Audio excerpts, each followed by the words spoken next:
কোনো ধরনের আগাম ঘোষণা ছাড়াই ভারত বাঁধ খুলে দেয়ায় নিন্দা জানিয়েছে জাতীয় পার্টি। পার্টির চেয়ারম্যান জি.এম. কাদের বলেন, এটি কোনো স্বাভাবিক বন্যা নয়, অস্বাভাবিক। যে যার অবস্থান থেকে সবাইকে বন্যার্তদের পাশে দাঁড়ানোর আহ্বান জানান জি.এম. কাদের। তার দলও সামর্থ্য অনুযায়ী বানভাসীদের সহযোগিতা করবে বলে জানান তিনি। বিকেলে বনানী কার্যালয়ে পার্টির ত্রাণ বিষয়ক সভা শেষে সাংবাদিকদের এসব কথা বলেন জি.এম. কাদের। এ সময় দলের মহাসচিব মুজিবুল হক চুন্নু সহ কেন্দ্রীয় নেতারা উপস্থিত ছিলেন।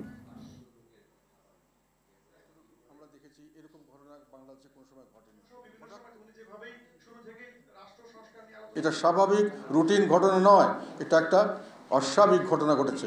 সেই কারণেই আমাদের সকলের দায়িত্ব এখানে বেশি হয়েছে।